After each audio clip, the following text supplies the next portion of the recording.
ఈ రోజు మనకున్న ఇద్దరు శత్రువుల లెక్క తేలిపోయింది. నరోత్తం జోషి లండన్ పారిపోయాడట.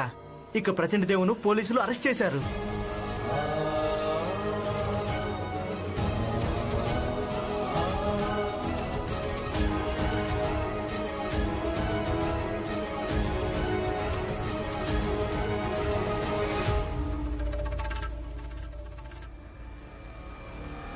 అసలు నువ్వేమంటున్నావు?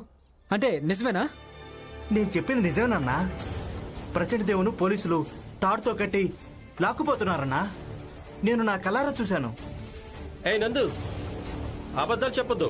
అరే ప్రచండ దేవ్ ఇంకా నరోత్తం జోషి సమాజానికి తల్లిదండ్రులు లాంటి వాళ్ళు. అలాంటి వాళ్ళని పోలీసులు ఊరికే పట్టుకుని తీసుకెళ్తారా? అది సాధ్యమే కాదు.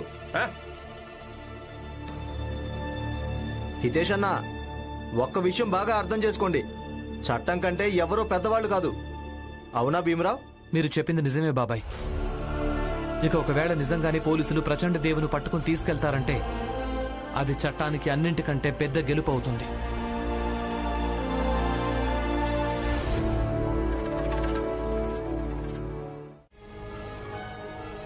న్యాయం ఎప్పుడవుతుందంటే ప్రతి ఒక్కరి స్వార్థానికి అతీతంగా ఉన్నప్పుడు.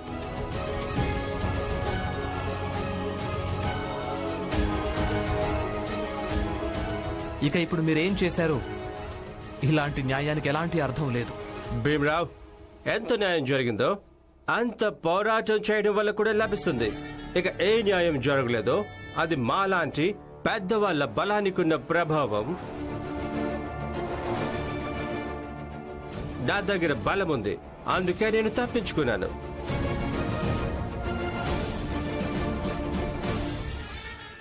బహుశా మనం కలవడం ఏదో చివరిసారి అనుకుంటా.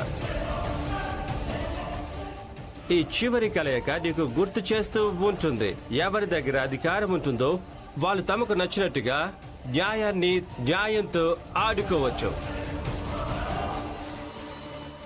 ఇలాగే జరుగుతూ వస్తుంది, ఇక ముందు కూడా జరుగుతుంది, ఎప్పటికీ శాశ్వతంగా.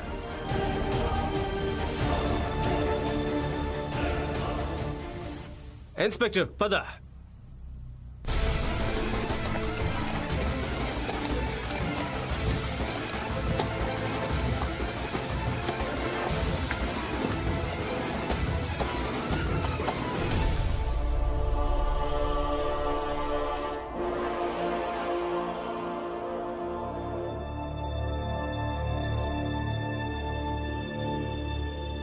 లేదు,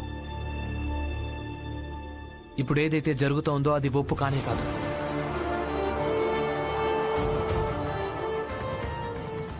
ఇలాంటి న్యాయాన్ని న్యాయమని అనలేం. శతాబ్దాలుగా ఇదే జరుగుతూ వస్తోంది. ఎవరి దగ్గర అధికారం ఉందో, ఎవరి దగ్గర డబ్బుందో వాళ్ళు ప్రతిసారి న్యాయాన్ని బానిసను చేసి తమ దగ్గర ఉంచుకోలేరు కదా. అంతేకాదు, ఇలాంటి న్యాయానికి ఎలాంటి అర్థం కూడా ఉండదు. ఏదేదైనా కానీ ఈ రోజు మనం వేడుక చేసుకోవడం మంచిది. ఈ రోజు మనకున్న పెద్ద శత్రువులు తగ్గిపోయారు. ఒకరు జైలుకి వెళ్ళిపోయారు, ఇంకొకరు పరారైపోయారు. అవును, ఈ విషయంలో అయితే వేడుక జరిపి తీరాల్సిందే. వద్దు, నాకనిపించటం లేదు మనం ఈ విషయంలో వేడుక చేసుకోవడం మంచిదని.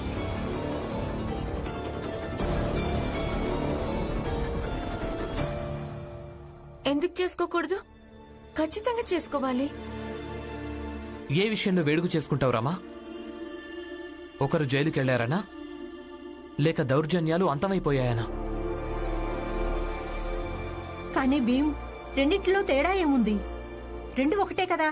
కాదు దరియమ్మ, రెండింటిలో చాలా తేడా ఉంది. మన జాతికి చెందిన ప్రచండ్ దేవ్ అలాగే నరోత్తం జోషికి ఎలాంటి గతి పట్టిందో అదొక సంకేతం. మనం ఆలోచించడం మంచిది, మనం ఏదైనా చేయడం మంచిది. ఎందుకంటే ప్రశ్న ఇప్పుడు మనందరి ఐకమత్యం గురించి. మనకున్న అధికారాన్నే సవాలు చేయడం జరిగింది, మన బలాన్ని పరీక్షించే ప్రయత్నం చేయడం జరిగింది. ఇక మనం సోదరులరా, మనం బలహీన పడిపోయామా? సోదరులరా, ఒకవేళ మనం ఇలాగే బలహీన పడిపోతూ ఉంటే ఒకరోజు మనకున్న పరువు, మన జాతి, మన ధర్మం, మన సంస్కృతి, మన గుర్తింపు అన్ని నాశనం అయిపోతాయి.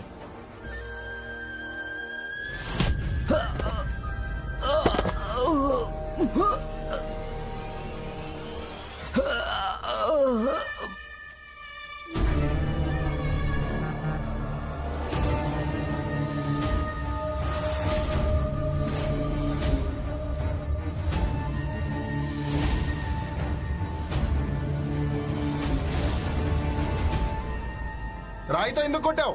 ఎందుకంటే ఆ వ్యక్తి మన జాతిని, మన ధర్మాన్ని, మన సంస్కృతిని, మన పరువు నాశనం అయిపోతుందంటున్నాడు. వేల సంవత్సరాల నుంచి మన పెద్ద జాతి వాళ్ళు శ్రేష్ఠులే, అలాగే శ్రేష్ఠులుగానే ఉంటారు. ఇక ఎవరైతే మనల్ని తక్కువ అంచనా వేసే ప్రయత్నం చేస్తే నేను ఇదే విధంగా వాడి తల మీద రాయితో కొడుతూనే ఉంటాను. ఇంతకీ ఎవరు మీరు? చెప్తాను. ఒక్కరు కాదు, వేల మంది ప్రచండ దేవులు వచ్చినా అయినా మనం వాళ్లతో పోరాడగలగాలి, ధీటుగా ఎదుర్కోగలగాలి. మనం మన న్యాయమైన షరతులతో పోరాడాల్సి ఉంటుంది. భీమ్రావ్, చెప్పండి. చదువుకున్నవాడివి, ఈ మాత్రం నీకు తెలివి ఉండే తీరుతుంది. ఎక్కడ, ఎలా, ఏం మాట్లాడాలో. అందుకే మేము అక్కడ ఉండాలనుకోవడం లేదు. నువ్వున్న చోట ఇక్కడ వాతావరణం ఏంటి? సంతోషకరమైంది. ఇక ఇక్కడ కూడా ఉపన్యాసం ఇవ్వడం మొదలుపెట్టావా? కాదు హితేష్ బాబాయ్, నేను ఉపన్యాసం ఇవ్వటం లేదు. నేను కేవలం మిమ్మల్ని జాగ్రత్త పరుస్తున్నానంతే. ఒక్క ప్రచండ దేవ్ జైలుకెళ్లటం వల్ల లేదా ఒక్క నరోత్తమ్ జోషి పారిపోవటం వల్ల ఎప్పుడు ఎల్లప్పుడూ మనల్ని ద్వేషించే వాళ్ళు, పెద్ద జాతిలో ఉన్న వాళ్ళందరూ మారిపోయినట్టు కాదు కదా అని. ఎందుకంటే ఈ సామాజిక వ్యవస్థ ఏ విధంగా ఏర్పాటు చేయడం జరిగిందో దాన్ని చూస్తుంటే కేవలం ఒకటే అనిపిస్తోంది. రోజు ఎక్కడో అక్కడ ఒక కొత్త ప్రచండ దేవ్, కొత్త నరోత్తమ్ జోషి పుట్టుకొస్తూనే ఉండొచ్చని. మేఘనాథ్ గారు, ముందుగా నువ్వు ఈ పూలను కళ్ళారా చూడు. చిన్న జాతి వాడి వయ్యుండి పెద్ద జాతి వాళ్ళ మధ్య పూలు అమ్ముతావా? కానీ ఈ పూలు మా పెద్ద జాతి వాళ్ళ కోసమే పూస్తాయి. చూసావా? ఇప్పుడు కళ్ళారా చూడు. పెద్ద జాతికి చెందిన ఈ పూలు ఎలా ఉంటాయో చూడు.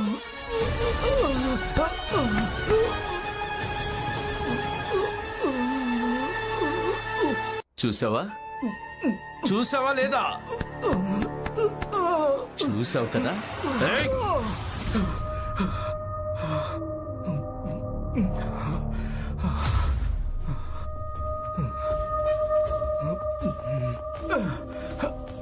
ఇక ఇదే మోహంతో నువ్వు నీ బస్తీకి తిరిగెళ్ళు. అలాగే నీ దుకాణంలో ఉన్న పూలను జాగ్రత్తగా చూడు. అలాగే తేడాను వెతుకు. నీలాంటి చిన్న జాతికి చెందిన వాళ్ళ పూలు ఎలా ఉంటాయో. ఇక ఎప్పుడైతే నీకు పూల మధ్య తేడా అర్థమవుతుందో అప్పుడు నేను నీకు మన మన మనుషుల మధ్య ఉన్న తేడా కూడా ఏంటో వివరిస్తాను. అయ్యయ్యో, నా వల్ల ఎంత పెద్ద అపరాధం జరిగిందా. నేను అశుద్ధమైపోయాను. నేను వీడిని తాకానంటే రే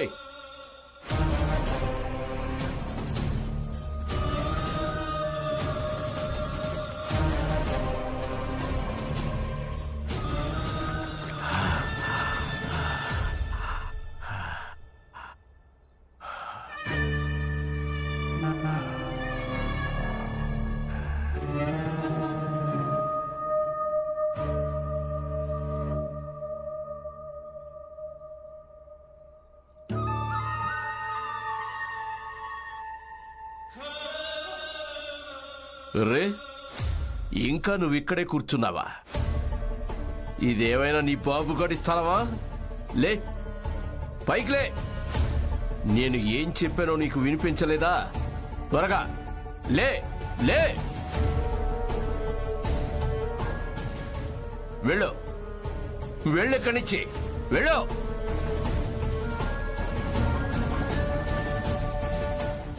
ఎలా చూడు.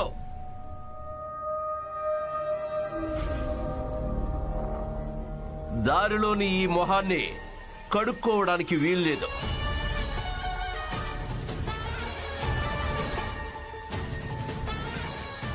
లేదంటే ఈసారి నీ మొహాన్ని నేను నేలలో పాతి పెడతాను.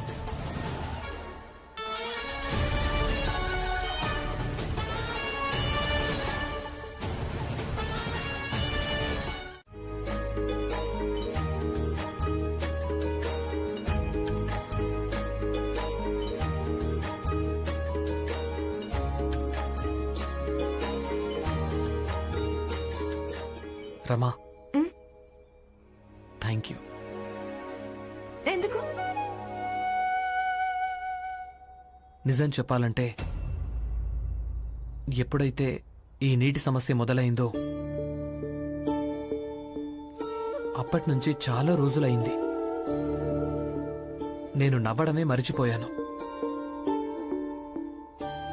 కానీ నువ్వు ఈ రోజు ఏదైతే చేశావో దాని కారణంగా చాలా రోజుల తర్వాత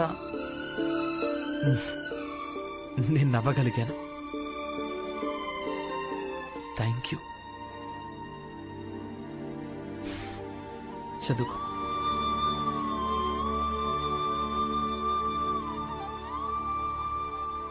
ఇప్పుడు కొత్తగా ఈ మేఘనాథ్ ఎవరు వచ్చారు?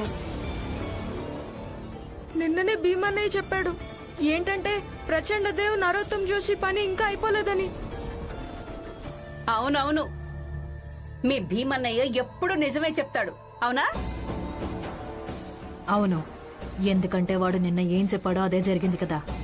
బహుశా అది నిజం కావచ్చు, యాదృచ్ఛికం కావచ్చు. అది మన ఆలోచనల మీద ఆధారపడుతుంది జిజాబాయ్.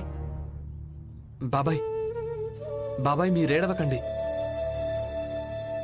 ముందు మీరు నాతో రండి. వద్దు భీమరావు, నువ్వెక్కడికి వెళ్ళడానికి వీల్లేదు. అలాగే ఇప్పుడు కొత్త పోరాటాన్ని మొదలు పెట్టకు నువ్వు. అవును, నువ్వన్నది నిజమే. చూడు, జరిగిందేదో జరిగింది. ఇప్పుడు ఒకవేళ మనం ఈ విషయాన్ని పెద్ద చేసుకోకుంటే ఆ మేఘనాథ్ ఎవరైనా సరే తనతో మనకు శత్రుత్వం అనేదే ఉండదు. అవును భీమరావు, జోకు చెప్పింది నిజమే. నువ్వెక్కడికి వెళ్ళొద్దు. అయినా ఇప్పుడు అనవసరంగా శత్రుత్వం పెంచుకోవడం ఎందుకు చెప్పు? నందు అన్న, ఒక విషయం చెప్పు. ఈ రోజుకి ముందు ఎప్పుడు ఏ పెద్ద జాతి వ్యక్తి కూడా మనందరితో ఇలాగే చెడుగా ప్రవర్తించలేదా? మీరందరూ భీమన్నయ్యని ఎందుకు వెళ్లకుండా ఆపుతున్నారు? భీమన్నయ్య న్యాయం కోసమే పోరాడతాడు. ఇంకా నందు బాబాయ్కి ఏదైతే జరిగిందో దానికి భీమన్నయ్య న్యాయం జరిగేలా చూస్తాడు. వద్దు దీపక్,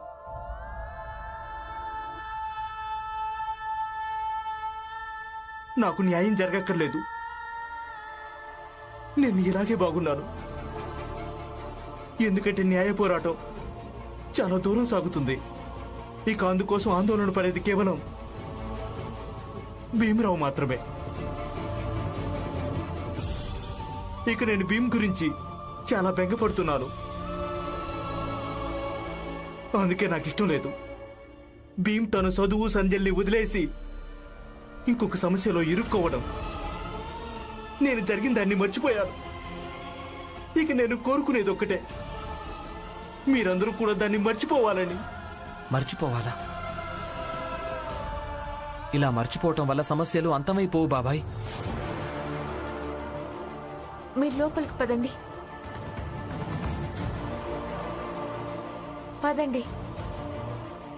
ఒకవేళ మీరు వెళ్తే అందుకు బదులుగా ఇక్కడున్న వాళ్ళకి ఒక్కరికైనా చెడు జరిగిందంటే అందుకు మీరు బాధ్యత తీసుకుంటారా? మనం దాని బాధ్యత తీసుకోగలమా? తీసుకోలేంగా.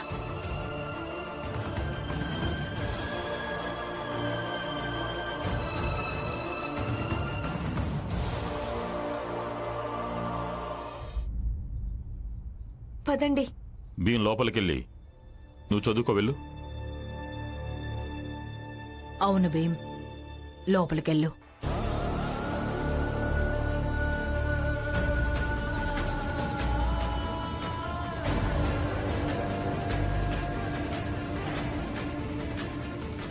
భీమ్, ఏం ఆలోచిస్తున్నావు? చూడు, నందు బాబాయ్ మన దగ్గరే ఉంటాడు. అందుకే నీకు అలా అనిపిస్తుంది. మన జాతిలో ఇలాంటి ఎందరో నందులున్నారు. వాళ్ళు ప్రతి క్షణం ఏదో ఒక దౌర్జన్యానికి బలవుతూనే ఉన్నారు. కానీ దాని అర్థం ఇదైతే కాదు కదా, నువ్వు ప్రతి ఒక్కరి కోసం నిలబడాలని. అవును భీమ్, నువ్వు అక్కడికి వెళ్ళడం నందుకు కూడా ఇష్టం లేదు. చూడు బాబు, నువ్వు అక్కడికి వెళ్ళకపోవడంలోనే మనందరి క్షేమం ఉంది. వెళ్ళు, లోపలికెళ్ళు. అవును భీమ్.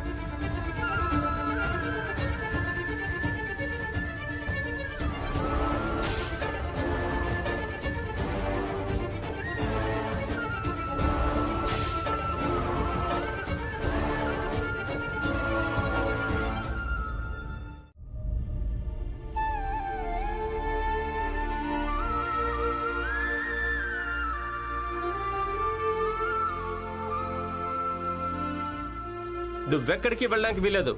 అలాగే ఇప్పుడు కొత్త పోరాటాన్ని మొదలు పెట్టుకో. ఈ రోజుకు ముందు వరకు ఎప్పుడూ ఏ పెద్ద జాతి వ్యక్తి కూడా మనందరితో ఇలాగే చెడుగా ప్రవర్తించలేదా? మన జాతిలో ఇలాంటి ఎందరో నందులున్నారు. వాళ్ళు ప్రతి క్షణం ఏదో ఒక దౌర్జన్యానికి బలవుతూనే ఉన్నారు. కానీ దాని అర్థం ఇదైతే కాదు కదా, నువ్వు ప్రతి ఒక్కరి కోసం నిలబడాలని.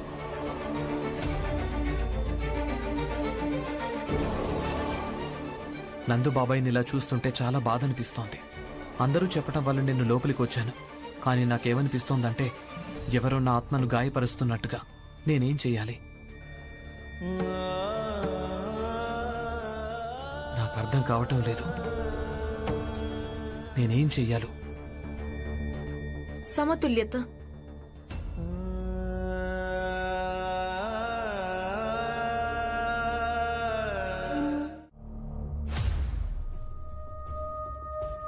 మేఘనాథ్ గారు నమస్కారం. ధన్యులమయ్యాం మా పెద్ద జాతికి మీ ఇలాంటి నాయకుడు దొరకడం. చాలు చాలు చాలు. నా కాళ్లకు మొక్కడం వల్ల ఏమవుతుంది ఇది చెప్పండి. మీరిద్దరూ మన జాతి, మన ధర్మం, మన ప్రతిష్టను రక్షించడం కోసం ఏం చేయగలరు? ఏమైనా చేయగలం మేఘనాథ్ గారు. ఏమైనా చేయగలరా? అవును మేఘనాథ్ గారు, ఏమైనా చేయగలం. మంచిది, చాలా మంచిది. మన ధర్మం మొత్తం మీలాంటి ధైర్యవంతులు ఇంకా భయం లేని వాళ్ళ భుజాల మీదే ఆధారపడుతుంది.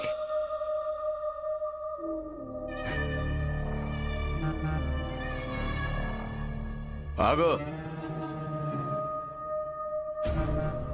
ఆ తాడు తీసుకురా. అలాగే. నాతో పాటు రండి.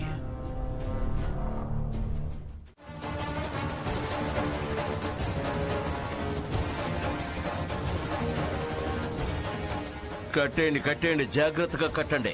నా చేతులు ఎందుకు కట్టేస్తున్నారు? చెప్తాను, నీకు మొత్తం చెప్తాను. ముందు జాగ్రత్తగా కట్టనివ్వు.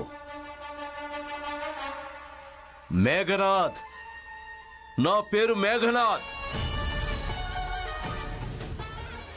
ఆ మేఘనాథునే నేను మీ నందుకి అలాంటి గతి పట్టించి బస్తీకి పంపించాను. గుర్తొచ్చిందా లేదా? అసలు నేనేం చేశాను? నా చేతులు ఎందుకు కట్టేస్తున్నారు? ఎందుకంటే ఇప్పుడు నీ వంతు గనక. ఆ నందుని అలాంటి స్థితిలో చూసి మీ నాయకుడు నా దగ్గరకు రావాల్సింది కదా, కానీ వాడు రాలేదు. నేనేం చెయ్యాలి? ఇప్పుడు నేను మళ్లీ సందేశం పంపించక తప్పదు కదా. వద్దు, నన్ను వదిలేయండి, నన్ను వదిలేయండి. నేను వెళ్ళి ఆ భీమరావుకు ఏం చెప్తానంటే వచ్చి మిమ్మల్ని కలవమని. నన్ను వదిలేయండి. వద్దు వద్దు, జోకులొద్దు. నీకున్న సమయం అయిపోయింది. ఇప్పుడు నీ పరిస్థితి కూడా నందులాగే చేస్తాను. నన్నేం చేయబోతున్నారు? ఏ మిరపకాయలేవి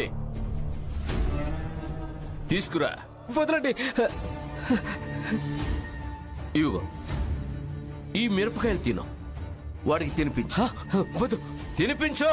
వాడికి తినిపించండి. వాడి నోరు తెరిచి నోట్లో కుక్కండి. కుక్కండి. తెరు తెరు తెరు తెరు. కుక్కండి, నోట్లో కుక్కేయండి. హితేష్, ఎవరైనా చెప్పండి, హితేష్ బాబాయ్ ఎక్కడున్నాడు? హితేష్ అన్న, నేను ఎక్కడున్నాను? మీరు బానే ఉన్నారా బాబాయ్? అవును, నేను పూర్తిగా బానే ఉన్నాను. భీమ్, ఆనంద్ అన్నయ్య, ఏమైంది? మీరు బానే ఉన్నారా? మీ ఆరోగ్యం బానే ఉందా? ఏ భీమ్, నువ్వు అప్పటి నుంచి గుండ్రంగా తిరుగుతూ అందరినీ అడుగుతున్నావు మీరు ఎలా ఉన్నారు, బానే ఉన్నారు కదా. అసలేంటిది? చూడండి హితేష్ బాబాయ్, ముందు మీరలా కేకలు వేయకండి. ఏం జరుగుతుందనేది నాకే అర్థం కావటం లేదు. నాకు అప్పటి నుంచి ఏమనిపిస్తోందంటే మనలో ఎవరో ఒకరు ఈ సమయంలో కష్టంగా ఉన్నారు అని.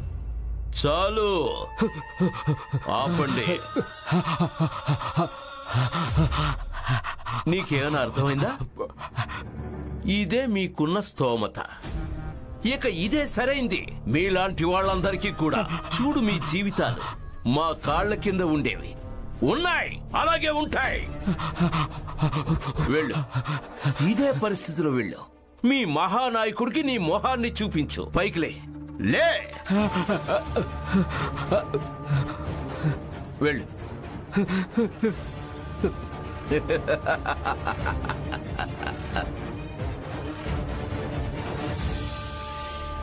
ఏ భీమరావు, ఇది చాలా ఎక్కువ అవుతుంది. నందుకి అలా జరిగినందుకు మేము నిన్ను అక్కడికి వెళ్ళనివ్వలేదని ఈ నాటకం ఆడుతున్నావా? నీకు కనిపించడం లేదా? ఇక్కడున్న వాళ్ళందరూ ఎదురుగానే ఉన్నారు, అందరూ క్షేమంగానే ఉన్నారు. జోకు ఒక్కడే కూరగాయలు తేవడానికి సంతకెళ్ళాడు. జోకుని కూరగాయల దుకాణంలో పట్టుకుని ఎవరో చంపేస్తుండరులే. ఏ హితేష్ అన్నా, కొంచెం మర్యాదగా మాట్లాడు. నా మొగుడు గురించి ఇలా చంపడం గింపడం వినడం అస్సలు ఇష్టం లేదు, అర్థమైందా? చూడండి, ఎవరికేమీ కాలేదు, అంతా బాగున్నారు. మీరు లోపలికి పదండి. జోకు బాబాయ్ వస్తారు, పదండి. అవును, ముందు తను తీసుకెళ్ళు, లేదంటే ఇక్కడిలాగే నాటకాలు ఆడతాడు. ఇక పనికి మాలిన భవిష్యవాణి చెప్పి తనని తాను గొప్పవాడిగా మార్చుకుంటూ ఉంటాడు. పైగా మా మీద కూడా ఒత్తిడి తెస్తాడు, మేము కూడా తనను గొప్పవాడు అనుకోవాలని. తీసుకెళ్ళు.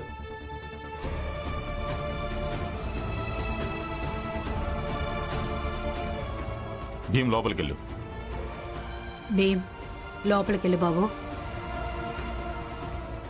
పదండి. నీళ్ళు నీళ్ళు నీళ్ళు నీళ్ళు.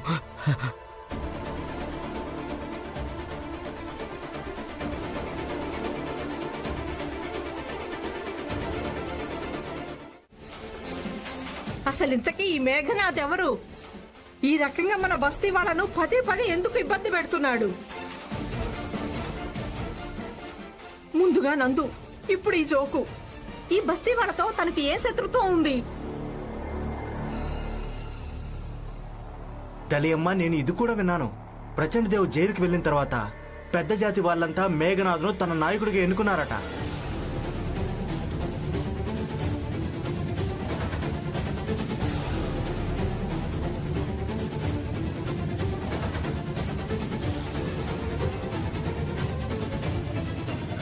జోకు బాబాయ్, చూడండి, మీరేమాత్రం భయపడకండి. నేను మీకేమీ జరగనివ్వను.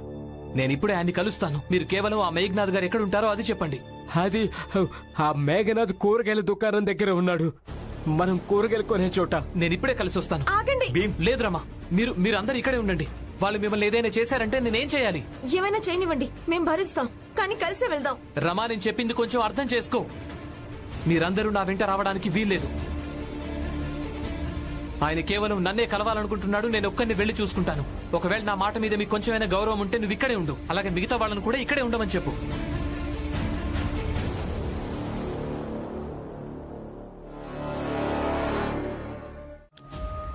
ఇక్కడికి రాడా?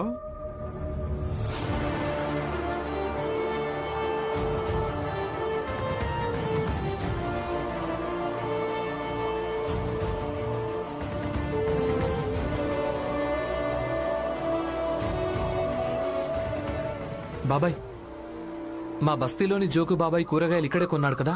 ఆ మేఘనాథ్ గారు ఎక్కడ దొరుకుతారు? చూడు భీమరావు, పిచ్చి పనులు ఎందుకు చేస్తున్నావు? మేఘనాథ్ ఎలాంటి వ్యక్తి అంటే తను ఏమైనా చేయగలడు. ఇక ఏ వ్యక్తి ఏమైనా చేయగలడో తనకు దూరంగా ఉండడం మంచిది. వెళ్ళు, ఇంటికెళ్ళు. లేదు,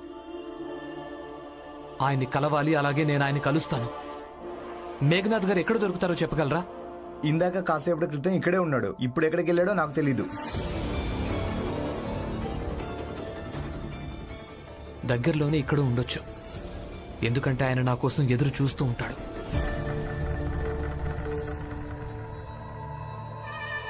నువ్వు ఈ మాత్రం దూరాన్ని దాటలేకపోతున్నావు భీమరావు. ఇక మనిద్దరి మధ్య ఉన్న దూరాన్ని ఎలా దాటగలవు? నీ చిన్న జాతి వాళ్ళ బస్తీలోంచి బయలుదేరి మా ఈ పెద్ద జాతి వాళ్ళ ప్రపంచం దాకా రా. ముందుకు రా భీమ్రావ్. ఏమైంది? ఏమైంది?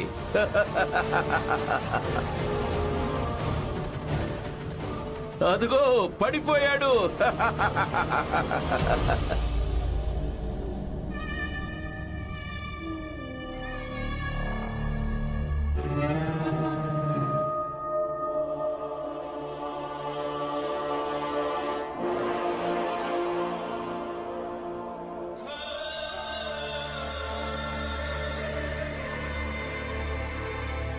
బాగుంది. ఇద్దరు కలిసి పడిపోయారంటే ఇక మళ్ళీ ఎప్పుడు కలిసి నిలబడాలని కూడా ఆలోచించుకోలేరు. మీరిద్దరూ ఇలాంటి కలలేవి కనలేరు. మీరు పైకి ఎదగాలనుకునేవి ఇద్దరూ కలిసే పడండి. దాంతో జీవితంలో ఇంకెప్పుడు మళ్ళీ నిలబడలేరు. వెళదాం పదండే. మేము నేల మీద పడిపోం.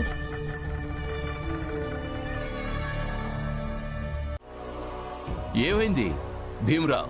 ఇప్పుడు మీరిద్దరూ తోడుగా ఉన్నారు కదా, అయినా సాధ్యం కావడం లేదా?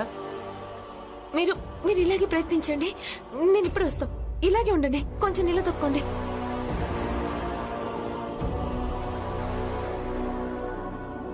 అరే భీమ్రావ్, తను పారిపోయిందేంటి? బాగుంది. ఎవరి నమ్మకంతో నువ్వు కలిసి బయటపడాలనుకున్నావో తను నిన్ను దారి మధ్యలోనే వదిలేసి పారిపోయింది. మరి ఇప్పుడు ఏం చేస్తావు భీమ్రావ్?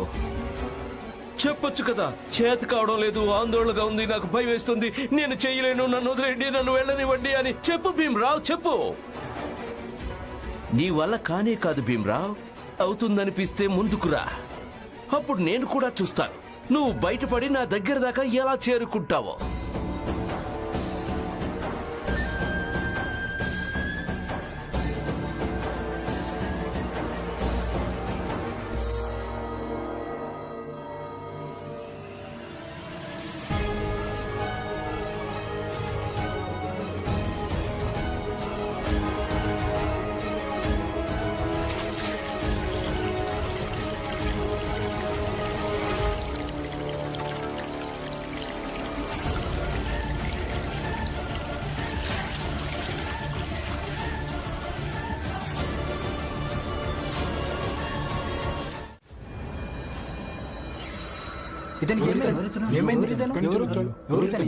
ఏమైంది?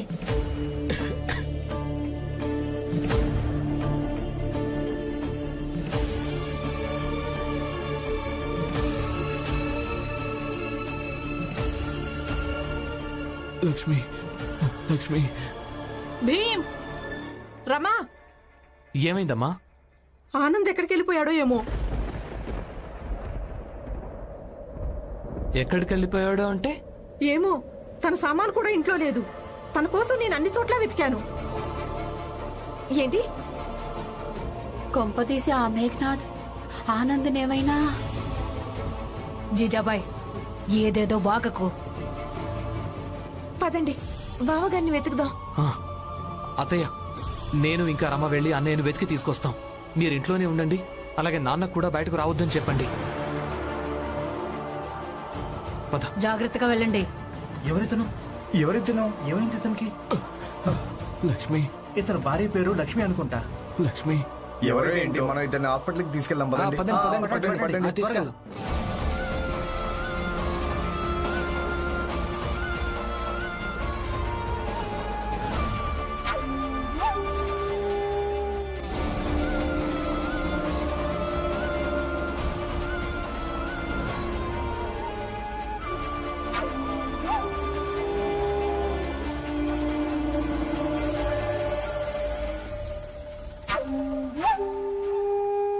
మూర్ఖులారా, మీకు తెలుసా మీరందరికందరూ ఎంత పెద్ద పాపం చేయబోతున్నారో?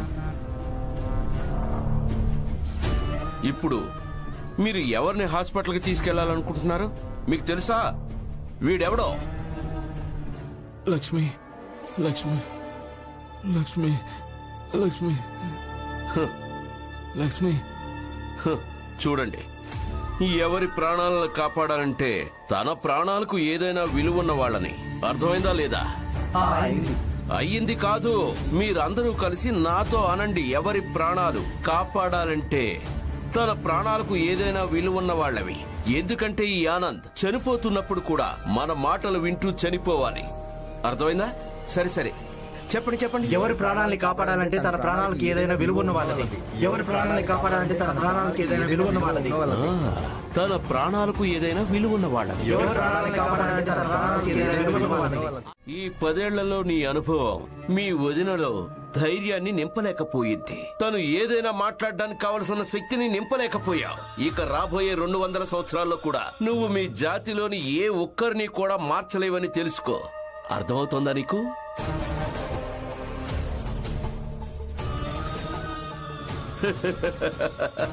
అయినా కూడా నువ్వు 200 ఏళ్ళు ఎక్కడ బతుకుతావని.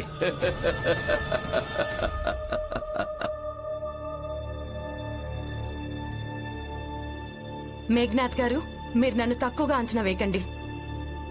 భీమరావు నుంచి నేను ఈ మాత్రం నేర్చుకున్నాను, ప్రయత్నించే వాళ్ళు ఎప్పటికీ ఓడిపోరని. ఇప్పుడు మీరు ఇదే చూడాలనుకుంటున్నారు కదా, సమయం మించక ముందే నేను డాక్టర్ గారిని ఇక్కడికి తీసుకొస్తానా లేదా అని. చూడండి నేను డాక్టర్ గారిని ఎలా తీసుకొస్తాను.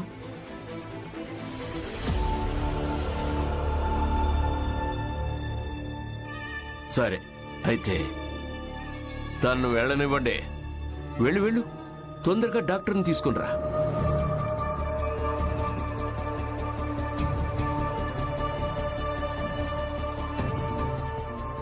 భీమరావు, ఇక కేవలం ఎదురు చూడు, ఈ రోజు ఏం జరుగుతుందనేది.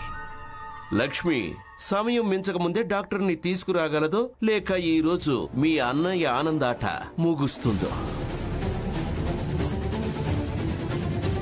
నన్ను రక్షించండి. హే నందు మనోహర్, మీరిద్దరు వెళ్ళొచ్చు కదా. భీమరావుకు పెద్ద మద్దతుదారులని చెప్పుకుంటారు కదా. హితేష్ అన్నతో వెళ్ళండి. ఆ మేఘనాథ్ అనే ఆపదొచ్చినప్పుడు ఎదుర్కోండి. అసలు నువ్వేమంటున్నావన్నా?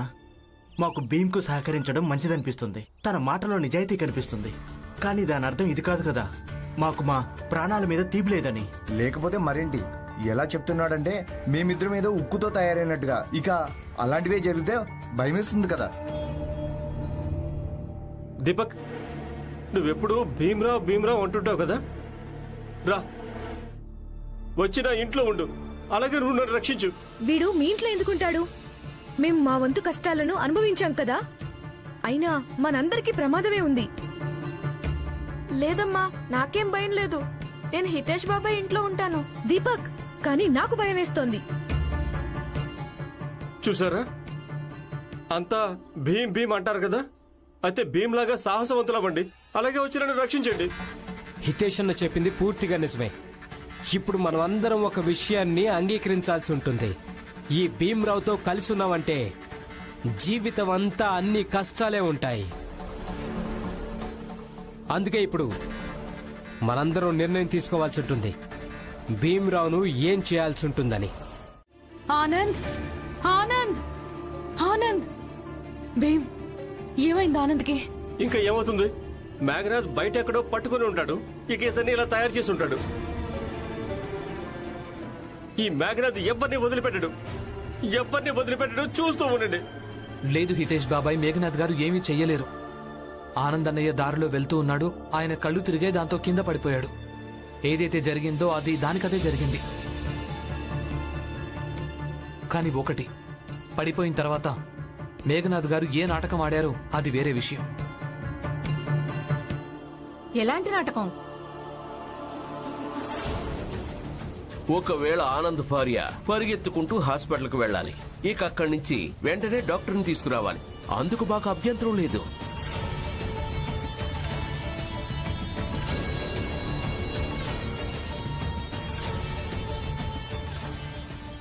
మీరు ఇదే చూడాలనుకుంటున్నారు కదా, సమయం మించక ముందే నేను డాక్టర్ గారిని ఇక్కడికి తీసుకొస్తానా లేదా అని. చూడండి నేను డాక్టర్ గారిని ఎలా తీసుకొస్తాను. సమయానికి డాక్టర్ గారు వచ్చారు, ఈయనకు మందులు ఇచ్చారు. ఇప్పుడు ఈయన బానే ఉన్నాడు. ఇక డాక్టర్ గారు ఏం చెప్పారంటే ఈయన ఆరోగ్యం నయమయ్యేదాకా వైద్యం చేయించాలని.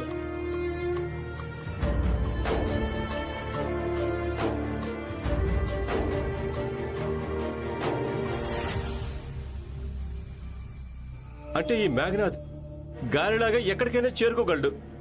ఒకవేళ తను గాలిలాగా చేరుకుంటూ ఉంటే తను నా గదిలో కూడా రాగలడు. చూడు హితేష్ అన్న, నీ గదిలోకి ఎవ్వరూ రావడం లేదు. కొంచెం శాంతంగా ఉండు. ఆనంద్కి ఆరోగ్యం అసలే బాగోలేకపోతే ఇక నువ్వు నీ గురించి బెంగపడుతున్నావా? ఎప్పుడూ చాలా హుషారుగా తిరుగుతుంటావు కదా, ఇప్పుడేమైంది? నువ్విలా భయపడుతూ ఉంటే ఎలా కుదురుతుంది? ఇప్పుడేం చేద్దామని? ఏ పులియా, ఇలా ఒకరి భయాన్ని ఎగతాళి చేయకూడదు. చూడు, నాకు ఇంకా నందుకేం జరిగిందో దాని తర్వాత హితేష్ అన్న పరిస్థితి అర్థం చేసుకోగలవు కదా. అర్థం చేసుకో. అవును పులియా, అర్థం చేసుకో.